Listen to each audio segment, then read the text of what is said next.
आला हजरत इमाम अहमद रज़ा फाजिल बरेलवी हमारे ईमान की पहचान का नाम। सारा नाम छोड़ दिया जाए,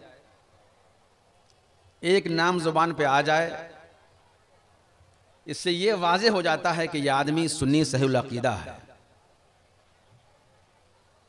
एक नाम, ये एक नाम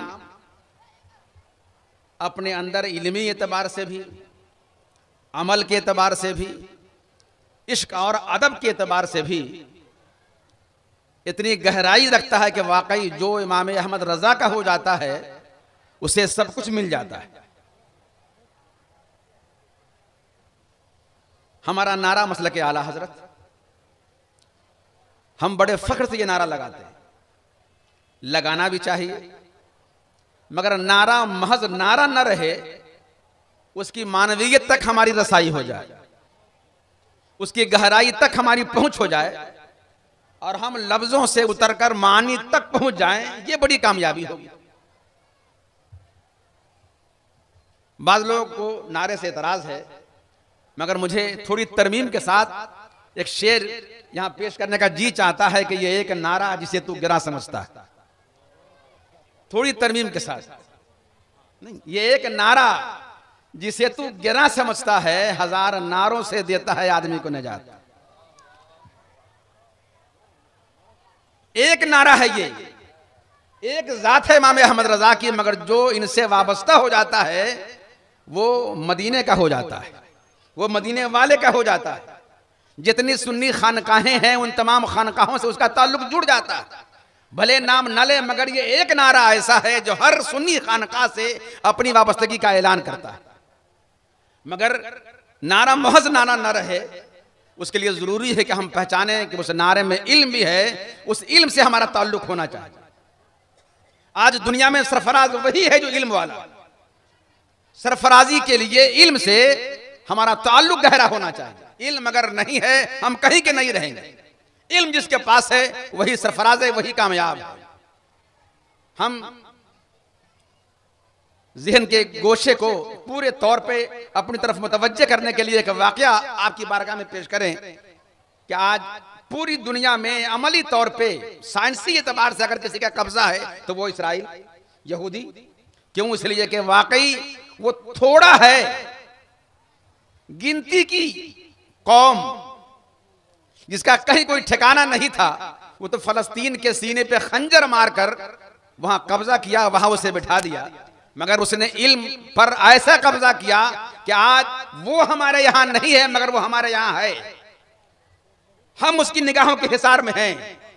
आप गूगल अर्थ खोलिए, उस गूगल में आप नेपाल डालिए, नेपाल में अपने जिले का नाम डालिए और अपने जिले के बाद अपने गांव का नाम डालिए, वो सब आपके सामने आ जाएगा। ये गूगल है किसका? उसी यहूदी का। दुनिया में 4 बड़ी मीडिया फर्म है मगर एक ईसाई का है, बाकी 3 पर कब्जा यहूदियों का है। अब जितनी तरसील के काम होता है, लेन देन का जितना काम होता है, ये सारा काम यहूदियों के जरिए होता है। अब कब्जा कितना उसका है आप देख लीजिए। दुबई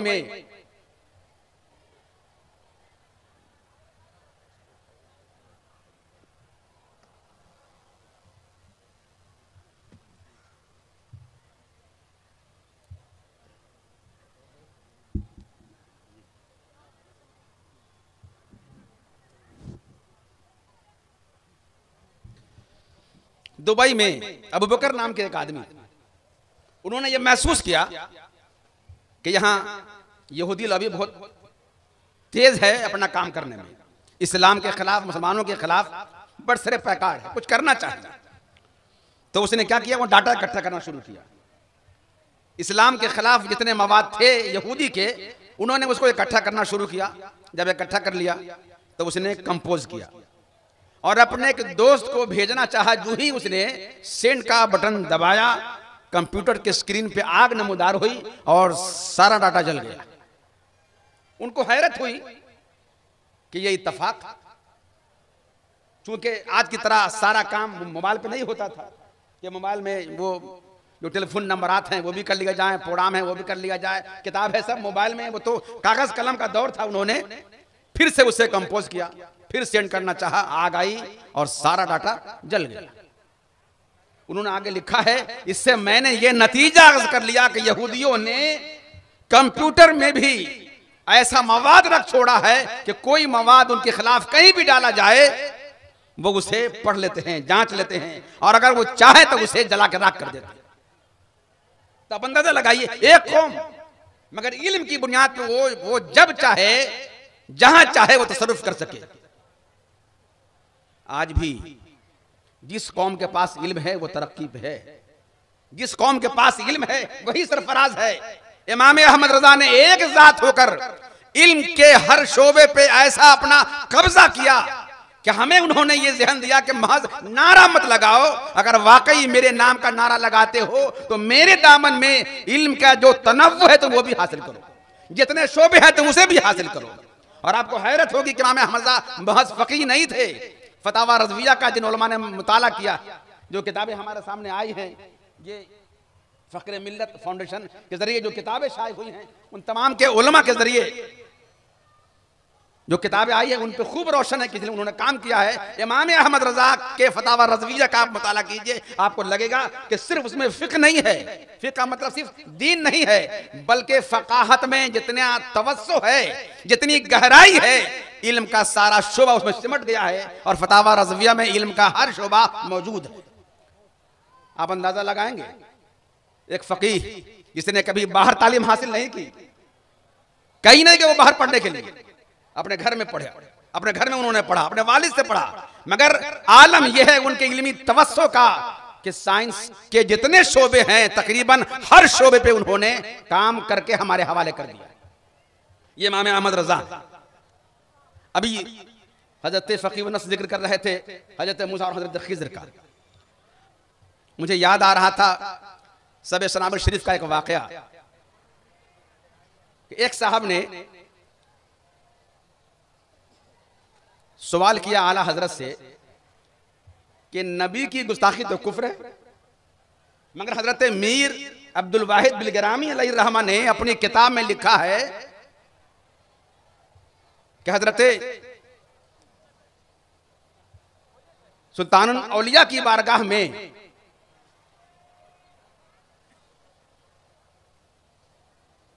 जिस दिन वहां सिमा की महफिल मुनक़िद होती थी, उस दिन हजरत खिद्र जाकर उनके नालैन के पास बैठा करते थे। जो लोग वहां महफिल सिमा में शिरकत के लिए हाजिरी दिया करते थे, जो लोग वहां हाजिर होते महफिल सिमा में, उनके नालैन के पास हजरत खिद्र बैठा करते थे। और जो ऐसा लिखे एक पैगंबर के बारे में कि वो नालैन के पास, यानी हमारे यहां का तर्जमा जूता है, जो उनके पास बैठे, ये नबी की तौहीन है कि नहीं? और अगर ये नबी की तौहीन है तो हजरत सुल्तानुल औलिया की बारगाह में ऐसा वाक़या लिखने वाले हजरत मीर अब्दुल वाहिद बिलगरामी पे क्या हुक्म शरअ नाफिज? ये सवाल कहीं और नहीं गया, आया कहां? आला हजरत के पास। पूरा वाक़या है वो कि हजरत सुल्तानुल औलिया हजरत महबूब इलाही के दौर में एक मजजूब थे और एक इंसान था जो हजरत महबूब इलाही से बुग़्ज़ रखता था। उसने कहा उस मजजूब से कि मैं चाहता हूं कि हजरत खिद्र से मुलाकात हो जाए। उस मजजूब ने कहा कि जिस दिन हजरत महबूब इलाही के यहाँ महफिल सिमा मुनक़िद हो तुम उनके यहाँ चले जाओ, जहां नालैन मौजूद है वहीं वो आकर के बैठा करते हैं, तुम उनकी ज़ियारत कर लो। गए, ज़ियारत की, मुलाकात हो गई, उनका काम तो हो गया, मगर सवाल खड़ा हो गया कि एक नबी के बारे में ऐसा कहना यह गुस्ताखी है कि नहीं? या गुस्ताखी है तो यह कुफ्र है कि नहीं? यह सवाल कहीं और नहीं गया, कहां गया? आला हज़रत के पास। मगर जो उन्होंने जवाब दिया है उससे वाकई मुशर्रह सदर हो जाता है कि वाकई इमाम अहमद रजा अपने दौर के आला हज़रत थे, इमामुल उलमा थे। उन्होंने एक नहीं तीन जवाब दिया। उन्होंने पहला जवाब यह दिया कि खिज्र से खिज्रे मूसा ही मुराद लेना क्या जरूरी? जड़ ही काट दी। खिज्र से खिज्रे मूसा ही मुराद लेना क्या जरूरी है? खिज्र तो दर्जे विलायत का एक नाम है। मुमकिन है कि जो खिज्र वहां हाजिर हुआ करते हो वो वली हों और खिज्र के मकाम पर फाइज हों। और अगर ऐसा ही है तो फिर एक वली की बारगाह में हाजिर है, इसमें तौहीद की क्या बात? एक जवाब ये दिया। और दूसरा जवाब बड़ा प्यारा आपने दिया और फरमाया कि आप ये बताएं, बल्कि उन्होंने एक वाकया लिखा आला हज़रत ने कि एक बादशाह था हिंदुस्तानी में, उनके पास कुछ उलमा बैठे थे और बात चल रही थी एक मजजूब के बारे में कि उन्होंने एक ऐसा जुमला इस्तेमाल किया है जो कुफरिया है। तो सारे लोग कह रहे थे हाँ ये जुमला कुफरिया, हाँ ये बात कुफरी है, हाँ ये बात कुफरी है। जब सबों ने अपनी बात कह ली तो जो बड़े मौलाना साहब थे वो खामोश थे। उनसे कहा बादशाह ने कि हुजूर अब आप फरमाएं। तो उस बड़े बादशाह ने जो कहा वही हमारे लिए चश्म कुशा। उन्होंने फरमाया कि मैं क्या कहूं, मैं इन उलमा से पूछता हूं ये बताएं कि क्या वो कुत्ते की बोली समझते हैं? जवाब दे रहे हैं सवाल, क्या वो कुत्ते की बोली समझते हैं? कहा कि नहीं। बिल्ली की बोली समझते हैं? नहीं। किसी जानवर की बोली समझते हैं? तो नहीं। तो उन्होंने कहा कि कमाल है, जब आप अफजल की बोली नहीं समझते हैं तो फिर अफजल की बोली आप कैसे समझेंगे? जब जानवर की बोली आप नहीं समझ पाते तो जो औलिया हैं, मजजूब हैं, उर्फा हैं, उनकी बोली आप कैसे समझेंगे? इसका मतलब यह हुआ कि वाकई जो कामिल होगा, आरिफ होगा, वली होगा, मजजूब होगा, उसकी बोली का समझना आसान नहीं है। वलीरा वली मिशनाशद, जो वली होगा वही वली की बोली समझेगा और वही वली के मकाम को समझेगा। तो ये जो खिज्र वाक़या हुआ है यहाँ पे, ये खिज्र वही खिज्र नहीं है कि जिसको बोल के आप एतराज कर रहे हो। यहाँ पर खिज्र का कोई और माना है। और वो माना क्या है? तो नालैन का माना वहां बताया कि नालैन से मुराद आप चप्पल और जूता समझते हैं? नालैन से मुराद वो कौनैन है। कौनैन दुनिया और आखिरत है। जो लोग वहां हाजिर हुआ करते हैं, हजरत खिज्र अगर खिज्र मूसा ही हो तो वो हाजिर होने वाले के कौनैन की हिफाजत करते हैं। फतावा रज़विया के 30वीं जिल्द में आप इसे मुलाजा कर सकते हैं। तो इमाम अहमद रज़ा वो हैं कि सारे मसले जहां हल नहीं हो, उन मसलों के हल करने वाली जात का नाम इमाम अहमद रज़ा है। ये उनके इल्म का एक शोबा है और एक झलक है। लिहाजा मसला के इमाम अहमद रज़ा का नारा लगाने के साथ साथ ये बहुत जरूरी है कि हम इल्म से अपना ताल्लुक पैदा करें, इल्म से हम अपनी गहराई साबित करें। जो इल्म वाला होगा दुनिया वाकई उसके आगे सरखमीदा हो जाएगी। और दूसरा ताल्लुक अदब का है कि इमाम अहमद से बड़ा अदब सिखाने वाला शायद बायद ऐसा आपने अदब सिखाया। हर जहत से, हर नहत से आपने जो अदब सिखाया है वो अवाम के लिए भी है और हम उलमा के लिए भी है कि हम भी अदब समझें। हम तो कहीं भी कुछ भी इस्लाह के नाम पे अपना काम कर जाते हैं, मगर इमाम अहमद रज़ा ने इल्म के साथ साथ जो अमल का और अमल के साथ इश्क का और इश्क के साथ जो अदब का पहलू हमारे सामने पेश किया है, वाकई वो हमारे लिए लायक तकलीद है और काबिल अमल। वो वाकया तो आप सबके इल्म में है कि पीर खाने से एक साहब आए, उनके हाथ में सोने की अंगूठी है। तो आपने ये नहीं कहा कि हुजूर मर्दों पे तो ये सोना पहनना हराम है, आपने सोने की अंगूठी पहनी है, गलत कर रहे हैं आप, बल्कि इस्लाह के लिए वो पहलू आपने अपनाया। फरमाया कि ये अंगूठी बहुत खूबसूरत है। ये भी मांगने का अंदाज है, तलब करने का ये भी अंदाज है, हुजूर अंगूठी बहुत खूबसूरत है। तो उनको समझ में आया कि अच्छा खूबसूरत है, तो आपने अंगूठी निकाली और नजर कर दी, बात हो गई। मगर जब घर पहुंचे, मैं मफहूम बयान कर रहा हूं, लफ्ज़न लफ्ज़न वाक़या नहीं। जब आप घर पहुंचे तो आपने देखा कि जो अंगूठी आला हज़रत ने मांग ली थी वही अंगूठी कुछ सोने के इजाफे के साथ उनके घर पहुंच गई और अंदर पुर्जा रखा है कि ये घर की खातून के लिए। तो इस्लाह तो बहुत जरूरी है, मगर इस्लाह करने के लिए जो अदब का पहलू उन्होंने पेश किया है वो भी हमारे सामने रहना चाहिए। मुझे हज़रत फ़कीह नफ्स ने एक वाक़या सुनाया। हमने एक दौर अपने पीछे छोड़ दिया है जिसको जिद्दा करने की जरूरत है। हज़रत मौलाना इमरान मजहर साहब ने एक वाक़या सुनाया भी, बल्कि जो वो काम कर रहे हैं वो यही काम है कि जो फासले हो गए हैं जमात अहले सुन्नत में उसको समेट दिया जाए।